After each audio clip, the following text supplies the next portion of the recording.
आ, आज हम लोग करंट अफेयर्स में एक ज्वलंत मुद्दे की बात करते हैं, जो हाल फिलहाल में एक हेल्थ इशू के रूप में इंटरनेशनल डायबिटीज़ फोरम द्वारा कंसिडर किया गया है।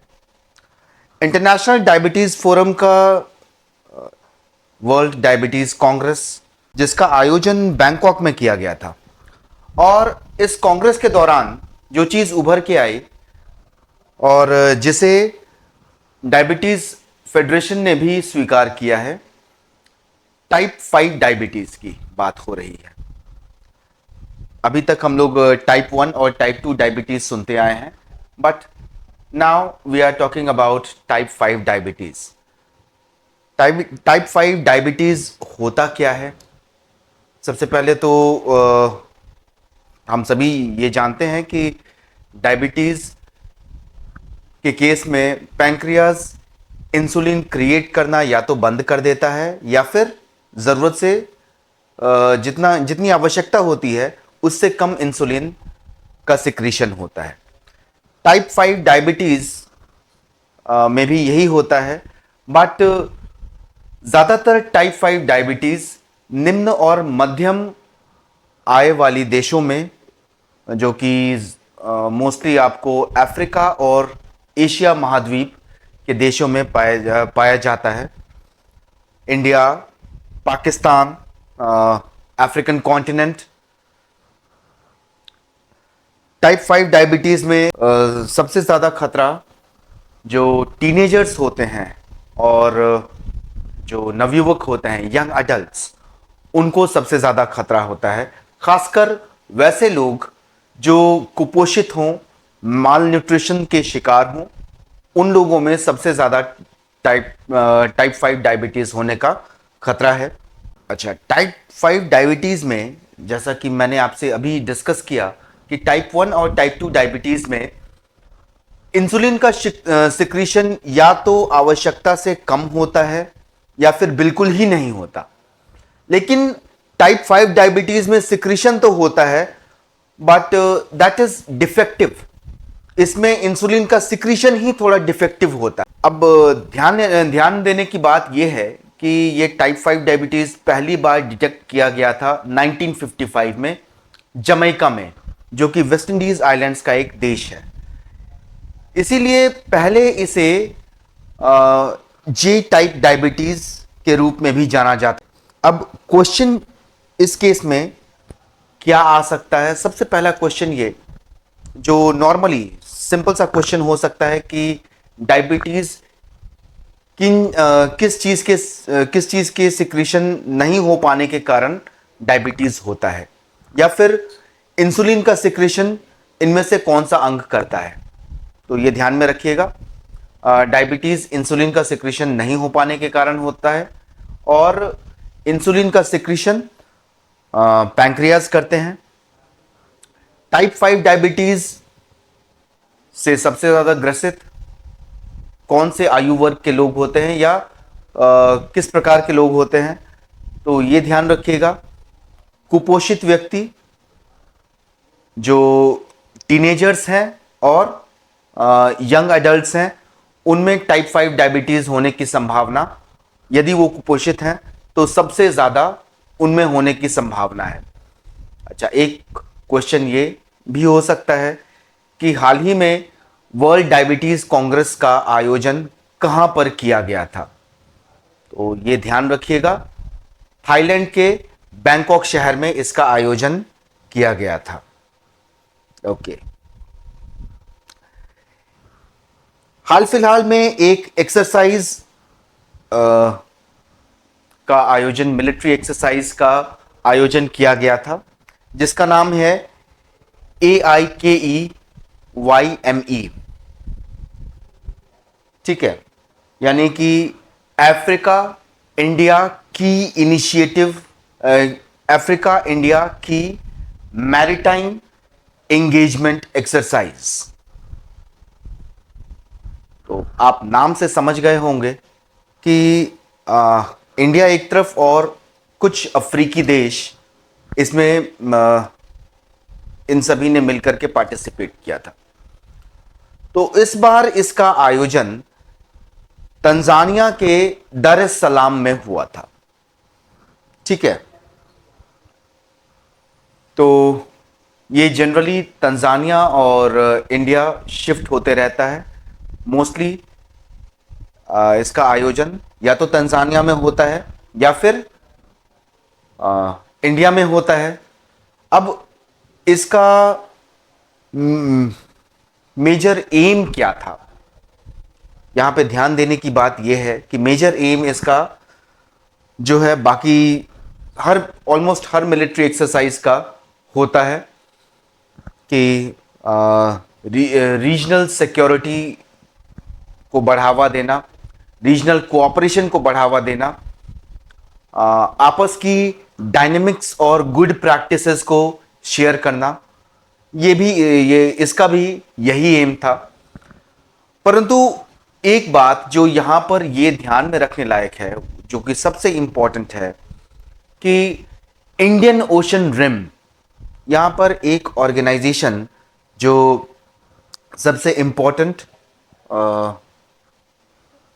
उभर कर सामने आती है, IORA, Indian ocean rim association. तो IOR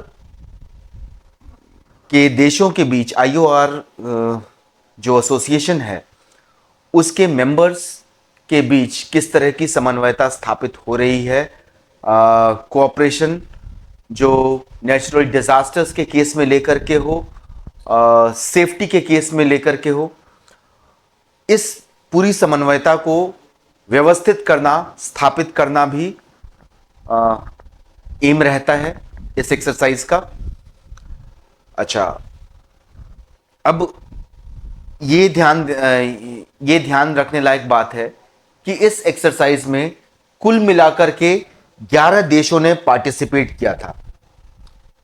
India, Tanzania, Comoros, Djibouti, Eritrea, Seychelles, Mozambique, Kenya, Madagascar, Mauritius और साउथ अफ्रीका, इन 11 देशों ने पार्टिसिपेट किया था इस एक्सरसाइज में। अच्छा, प्रोबेबल क्वेश्चंस क्या हो सकते हैं इससे? सबसे पहला क्वेश्चन जो बहुत इंपॉर्टेंट है वो IOR से रिलेटेड हो सकता है, क्योंकि जैसा मैंने अभी आपको बताया कि अधिकतर देश इसमें IOR के मेंबर हैं।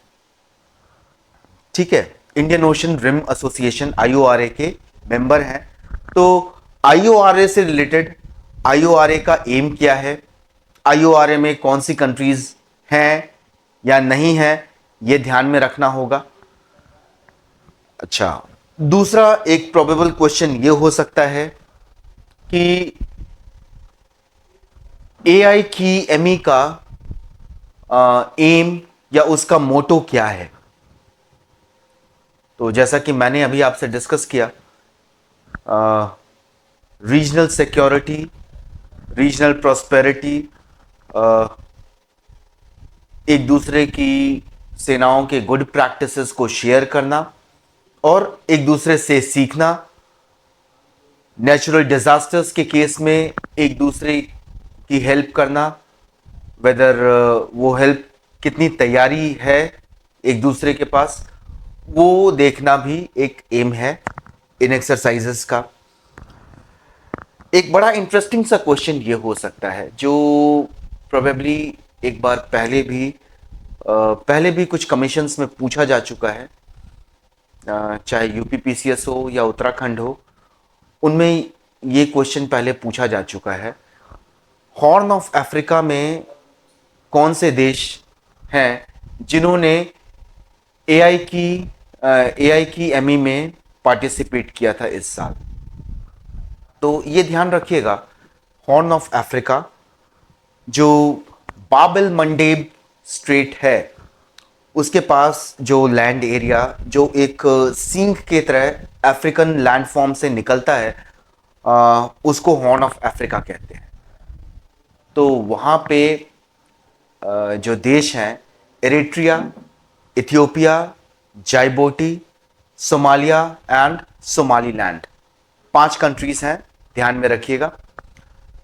तो हॉर्न ऑफ अफ्रीका में से बेसिकली 2 देशों ने पार्टिसिपेट किया था, that is your Djibouti and Eritrea. इन 2 देशों ने हॉर्न ऑफ अफ्रीका से पार्टिसिपेट किया था। अच्छा, एडिशनली एक चीज ध्यान में रखना होगा कि एआई की एमएवाई जो है वो इंडिया का long term initiative, maritime initiative consider करते हुए इसको बढ़ावा दिया गया है, जो है सागर और महासागर मिशन।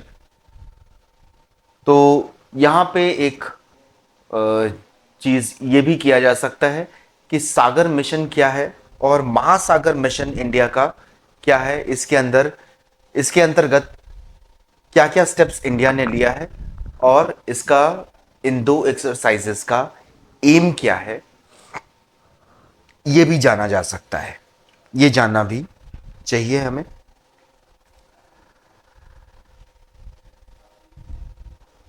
हाल फिलहाल में एक नया टाइगर रिजर्व, हालांकि है थोड़ा पुराना, बट यहाँ पे टाइगर्स की पॉपुलेशन देखी गई, बिग कैट्स का पॉपुलेशन देखा गया है। बहुत ज़्यादा नहीं, अभी सिंगल डिजिट्स में ही है, बट लेट्स होप कि इन फ्यूचर डबल डिजिट्स में और उससे बियॉन्ड भी जा सके। कि पक्के टाइगर रिजर्व भारत के किस राज्य में स्थित है, तो ये ध्यान रखिएगा, पक्के टाइगर रिजर्व भारत के अरुणाचल प्रदेश में स्थित है। और इसका जो लोकेशन है वो बहुत इंटरेस्टिंग है। ये ऑलरेडी नॉर्थ में टेंगा रिजर्व फॉरेस्ट इसके नॉर्थ में है, वेस्ट में डोईमारा रिजर्व फॉरेस्ट है, और साउथ में इसके Nameri national park and tiger reserve है, तथा ईस्ट में पेपुम रिजर्व फॉरेस्ट है। तो इन रिजर्व फॉरेस्ट्स और टाइगर रिजर्व्स के बीच में ये एक टाइगर रिजर्व हाल फिलहाल में न्यूज में आया है। ये ध्यान रखने लायक बात है that this particular tiger reserve, that is पक्के टाइगर रिजर्व, ये ईस्टर्न हिमालयाज में स्थित है, ईस्टर्न हिमालयन फुटहिल्स में स्थित है। और यहां पर एक जनजाति भी नॉर्थ ईस्ट की निवास करती है, अरुणाचल प्रदेश की नीशी जनजाति। नीशी जनजाति यहां पर उसका निवास स्थान है। अच्छा, 2016 में नीशी जनजाति को इंडिया का बायोडाइवर्सिटी अवार्ड भी प्रदान किया गया था,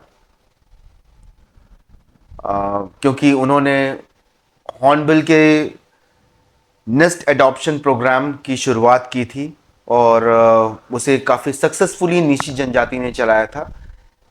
इसी कारण से नीशी जनजाति को 2016 में इंडिया का बायोडाइवर्सिटी अवार्ड दिया गया था।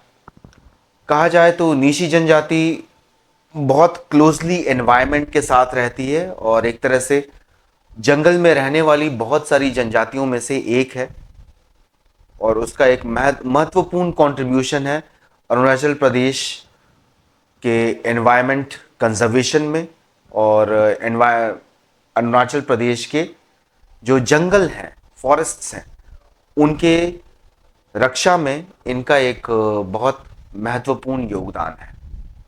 चलिए, so this is it, this will be it for today. Thank you.